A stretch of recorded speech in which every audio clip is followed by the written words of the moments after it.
नमस्कार साथीहरू, यहाँहरूलाई स्वागत छ मेरो यस नयाँ युट्युब च्यानल हेल्प फर लोकसेवामा। आज मैले लोकसेवाका लागि सामान्यदेखि महत्त्वपूर्ण प्रश्नहरू लिएर उपस्थित भइसकेको छु। आउनुहोस् साथीहरू, ढिला नगरी भिडियोलाई सुरु गरौँ। नेपालको सबैभन्दा अग्लो चुचुरो सगरमाथा हिमाल।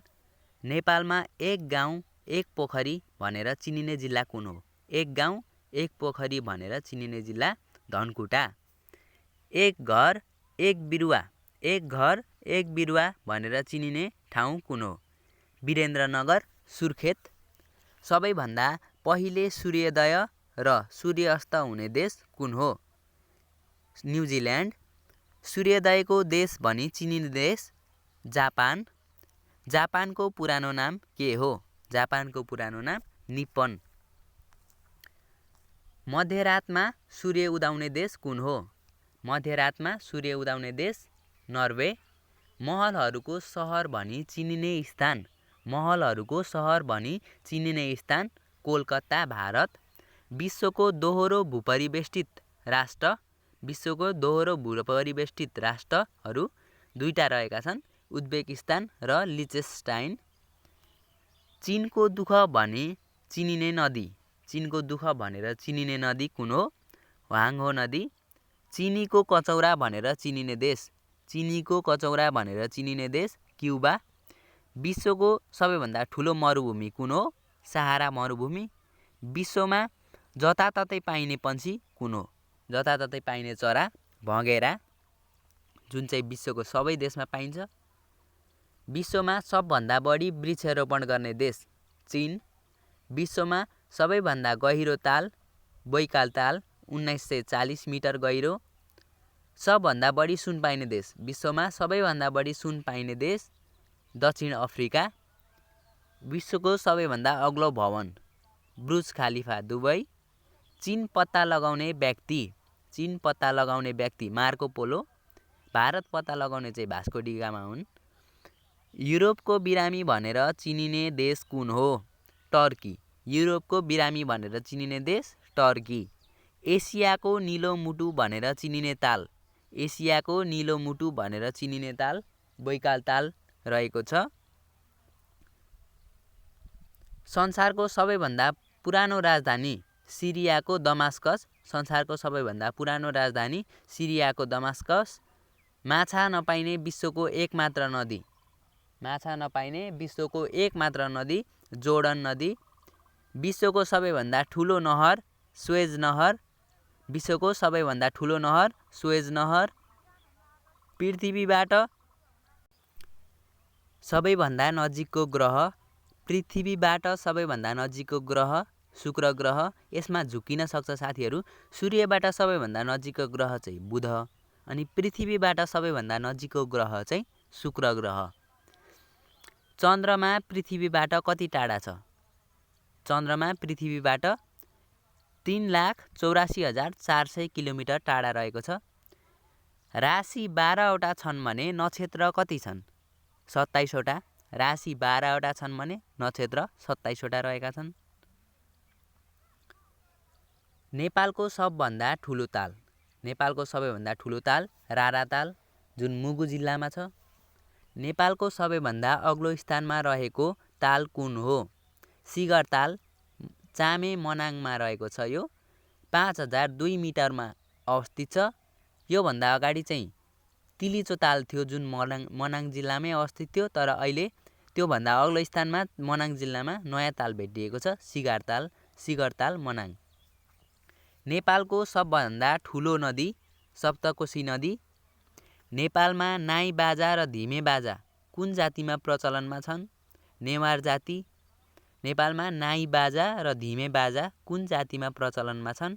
नेवार जाति। नेपालमा उत्तर दिशातर्फ बहने नदी कुन हो? कर्मनासा, ललितपुर जिल्लामा छ। सेतो हात्तीको देश भनी चिनिने देश कुन हो? थाइल्यान्ड। हजारौं हात्तीको देश भनी चिनिने देश कुन हो? लाओस। सेतो हात्तीको देश भनी चिनिने देश थाइल्यान्ड। नेपालमा खरिदार बा भनी चिनिने व्यक्ति को हुन्? नेपालमा खरिदार बा भनी चिनिने व्यक्ति कृष्णप्रसाद कोइराला हुन्। कृष्णप्रसाद कोइराला। खरिदार बा भनी चिनिने व्यक्ति कृष्णप्रसाद कोइराला। नेपालमा खरिदार बाजे भनेर चिनिने व्यक्ति को हुन्? बाबुराम आचार्य। खरिदार बाजे भनी चिनिने व्यक्ति बाबुराम आचार्य हुन्। नेपाली भाषाको पहिलो चलचित्र कुन हो? नेपाली भाषाको पहिलो चलचित्र कुन हो? सत्य हरिश्चन्द्र। नेपाली भाषाको पहिलो चलचित्र सत्य हरिश्चन्द्र, जुन चाहिँ इन्डियामा बनेको थियो, भारतमा। नेपालमा बनेको पहिलो चलचित्र कुन हो? नेपालमा बनेको पहिलो नेपाली भाषाको चलचित्र चाहिँ आमा हो। नेपालमा बनेको पहिलो रङ्गीन चलचित्र, नेपालमा बनेको पहिलो रङ्गीन चलचित्र कुमारी रहेको छ।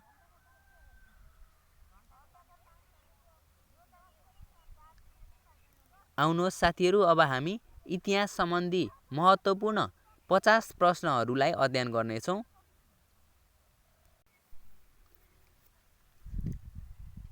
आउनुहोस् इतिहास सम्बन्धी प्रश्नहरू पनि सुरु गरौँ। 1 नम्बर, त्रिभुवन विश्वविद्यालयको स्थापनाको घोषणा कहिले भयो? यसको सही उत्तर रहेको छ 2000 विक्रम सम्वत 2012 चैत्र 18 गते। प्रश्न नम्बर 2, नरहरि शाह कहाँका राजा थिए? नरहरि शाह कहाँका राजा थिए? लमजुङ जिल्लाका राजा थिए। भद्राधिवास मन्दिर, भद्राधिवास मन्दिर कसले निर्माण गरेका थिए? नरेन्द्रदेव, राजा नरेन्द्रदेवले भद्राधिवास मन्दिर निर्माण गरेका थिए। मानगृह कसले निर्माण गरेका थिए? मानगृह मानदेवले। न्यातपोल देवल मन्दिर, न्यातपोल देवल कसले बनाउन लगेका हुन्? भूपतिन्द्र मल्ल। नेपालको प्रश्न नम्बर 6, नेपालको इतिहासमा ऐतिहासिक प्रामाणिक राजा भनेर कसलाई मानिन्छ? नेपालको इतिहासमा ऐतिहासिक प्रामाणिक राजा भनेर कसलाई चिनिन्छ? मानदेव। मिलिटरी 7 नम्बर, मिलिटरी अस्पतालको स्थापना कसले गरेका थिए? मिलिटरी अस्पतालको स्थापना चन्द्रशमशेर। 8 नम्बर, रातो मछिन्द्रनाथको रथ यात्राको चलन कसले चलाए? नरेन्द्रदेव। कैलाशकूट भवनको महिमा कहाँको शिलालेखमा उल्लेख गरिएको छ? 9 नम्बर, कैलाशकूट भवनको महिमा कहाँको शिलालेखमा उल्लेख गरिएको छ? सागाको शिलालेखमा। प्रश्न नम्बर 10, वैष्णव मुद्रा प्रचलनमा ल्याउने लिच्छवी राजा को हुन्? वैष्णव मुद्रा प्रचलनमा ल्याउने लिच्छवी राजा को हुन्? अंशुवर्मा। प्रश्न नम्बर 11, नरेन्द्रदेवले कहिलेदेखि कहिलेसम्म शासन गरे? नरेन्द्रदेवले कहिलेदेखि कहिलेसम्म शासन गरे? ईसापूर्व 702 देखि 736 सम्म उनले शासन गरे। प्रश्न नम्बर 12, लिच्छवीकालीन समयमा पौड र पुराण नामक मुद्रा प्रचलनमा थियो भने एक पुराणमा कति पौड हुन्थ्यो?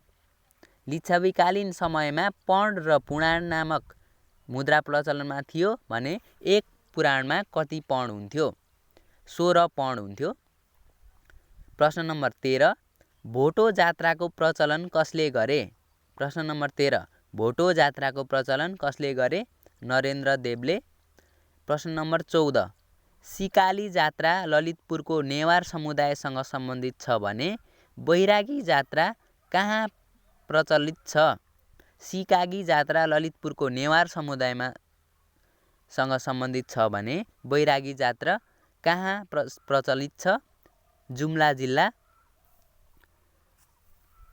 स्वयम्भूको ज्योतिलाई छोपी सोमाथि चैत्यको निर्माण गर्ने राजा को हुन्? स्वयम्भूको ज्योतिलाई छोपी सोमाथि चैत्यको निर्माण गर्ने राजा को हुन्? प्रचण्डदेव।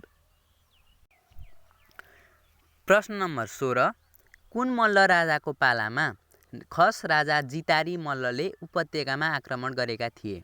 कुन मल्ल राजाको पालामा खस राजा जितारी मल्लले उपत्यकामा आक्रमण गरेका थिए? अनन्त मल्ल। बनेपा, पनौती, नाला, धुलिखेल, सागा आदि सहरहरूको निर्माण कसले गरेका हुन्? अनन्त मल्ल। प्रश्न नम्बर 18 मल्लकालमा प्रधानमन्त्रीलाई के भनिन्थ्यो? मल्लकालमा प्रधानमन्त्रीलाई के भनिन्थ्यो? चौतारा। प्रश्न नम्बर 19 आफूलाई गन्धर्व गुरु भनी लेख्ने राजा को थिए? आफूलाई गन्धर्व गुरु भनी लेख्ने राजा को थिए? जगप्रकाश मल्ल। प्रश्न नम्बर 20 भक्तपुरका अन्तिम राजा को थिए? भक्तपुरका अन्तिम राजा को थिए? रणजित मल्ल। 21 प्रश्न नम्बर 21 राजर्षि भनेर कुन राजालाई चिनिन्छ? राजर्षि भनेर कुन राजालाई चिनिन्छ? सिद्धि नरसिंह मल्ल। प्रश्न नम्बर 22 सर्वप्रथम चाँदीको मोहर लगाउने राजा को हुन्? प्रश्न नम्बर 22 सर्वप्रथम चाँदीको मोहर लगाउने राजा को हुन्? महेन्द्र मल्ल। प्रश्न नम्बर 23 सर्वप्रथम तामाको पैसा चलन चलाउने राजा को हुन्? प्रश्न नम्बर 23 सर्वप्रथम तामाको पैसा चलन चलाउने राजा को हुन्? रत्न मल्ल। प्रश्न नम्बर 24 यच्छे मल्ल कसका छोरा थिए? प्रश्न नम्बर 24 यच्छे मल्ल कसका छोरा थिए? ज्योति मल्लका छोरा थिए यच्छे मल्ल। प्रश्न नम्बर 25 नेपाल मण्डलेश्वर भनेर कुन मल्ल राजालाई चिनिन्छ? नेपाल मण्डलेश्वर भनेर नेपालका कुन मल्ल राजालाई चिनिन्छ? यच्छे मल्ल। प्रश्न नम्बर 26 काठमाडौँ उपत्यकाका अन्तिम मल्ल राजा कसलाई मानिन्छ? काठमाडौँ उपत्यकाका अन्तिम राजालाई कुन राजालाई मानिन्छ? यच्छे मल्ल। प्रश्न नम्बर 27 समाजलाई 4 जात 36 वर्णमा विभाजित गर्ने राजा को हुन्? प्रश्न नम्बर 27 मा समाजलाई 4 जात 36 वर्णमा विभाजित गर्ने राजा को हुन्? जयस्थिति मल्ल। प्रश्न नम्बर 28 जयस्थिति मल्लले नेपालमा कति वर्ष शासन गरे? जयस्थिति मल्लले नेपालमा कति वर्ष शासन गरे? 43 वर्ष। प्रश्न नम्बर 29 गोरखनाथ र गोकर्णेश्वरमा नियमित पूजाको चलन कसले बसालेका हुन्? गोरखनाथ र गोकर्णेश्वरमा नियमित पूजाको चलन कसले बसालेका हुन्? यसको सही उत्तर जयस्थिति मल्ल। प्रश्न नम्बर 30 पशुपतिको आर्यघाट बागमती किनारमा लवकुश सहित राम मन्दिर कसले बनाउन लगाएका हुन्? प्रश्न नम्बर 30 मा पशुपतिको आर्यघाटमा बागमती किनारमा लवकुश सहित राम मन्दिर कसले बनाउन लगाएका हुन्? जयस्थिति मल्ल। प्रश्न नम्बर 31 सेतो मच्छिन्द्रनाथको रथयात्रामा कसले चलाएका थिए? सेतो मच्छिन्द्रनाथको रथयात्रा कसले चलाएका हुन्? प्रताप मल्ल। भने रातो मच्छिन्द्रनाथको रथयात्रा चाहिँ नरेन्द्र देवले चलाएका थिए साथीहरू। प्रश्न नम्बर 32 इन्द्र जात्रा कसले चलाएका हुन्? इन्द्र जात्रा गुणकामदेव। इन्द्र जात्रा चाहिँ गुणकामदेवले चलाएका थिए। प्रश्न नम्बर 33 कुमारी पूजा गर्ने चलन कसले चलाएका हुन्? कुमारी पूजा गर्ने चलन कसले चलाएका हुन्? गुणकामदेव। प्रश्न नम्बर 34 गाई जात्रा कसले चलाएका हुन्? गाई जात्रा जगत प्रकाश मल्ल। प्रश्न नम्बर 35 काठमाडौँका अन्तिम मल्ल राजा को हुन्? काठमाडौँका अन्तिम मल्ल राजा को हुन्? जयप्रकाश मल्ल। प्रश्न नम्बर 36 नेपालभित्र फेला परेको मातृत्व पितृत्वको ठेगाना पत्ता नलागेको बेवारिसे नाबालक कुन आधारमा नेपालको नागरिक ठहर्दछ? एकदम गम्भीर प्रश्न रहेको छ। प्रश्न नम्बर 36 नेपालभित्र फेला परेको मातृत्व पितृत्वको ठेगाना पत्ता नलागेको बेवारिसे नाबालक कुन आधारमा नेपालको नागरिक ठहर्दछ? वंशजको आधारमा नेपालको नागरिक ठहर्दछ। प्रश्न नम्बर 37 सुगौली सन्धिमा अङ्ग्रेजको तर्फबाट हस्ताक्षर गर्ने को थिए? सुगौली सन्धिमा अङ्ग्रेजको तर्फबाट हस्ताक्षर गर्ने को थिए? मेजर ब्राड शाह चाहिँ अङ्ग्रेजको तर्फबाट हस्ताक्षर गर्नेमा थिए। प्रश्न नम्बर 38 नेपालमा मौजा प्रगन्ना र जिल्ला भन्ने 3 तहको प्रशासनिक व्यवस्था कुन शासनकालमा थियो? नेपालमा मौजा प्रगन्ना र जिल्ला भन्ने 3 तहको प्रशासनिक व्यवस्था कुन शासनकालमा थियो? राणाकालमा यस्तो थियो। राणाकालमा चाहिँ नेपालमा मोजा, प्रगन्ना र जिल्ला भन्ने 3 तहको प्रशासनिक व्यवस्था थियो। प्रश्न नम्बर 39, नेपाल र तिब्बत बीच कहिले केरुङ्ग सन्धि भयो? प्रश्न नम्बर 39, नेपाल र तिब्बत बीच कहिले केरुङ्ग सन्धि भयो? विक्रम सम्वत 1846। प्रश्न नम्बर 40, भण्डारखाल पर्वमा सबैभन्दा पहिले मारिने को थिए? भण्डारखाल पर्वमा सबैभन्दा पहिले मारिने को थिए? वीरध्वज बस्नेत। प्रश्न नम्बर 41, पाण्डिकी अड्डा कहाँ थियो? पाण्डिकी अड्डा कहाँ थियो? सिंहदरबार। प्रश्न नम्बर 42, गोर्खा राज्यको स्थापना कहिले भयो? प्रश्न नम्बर 42, गोर्खा राज्यको स्थापना कहिले भयो?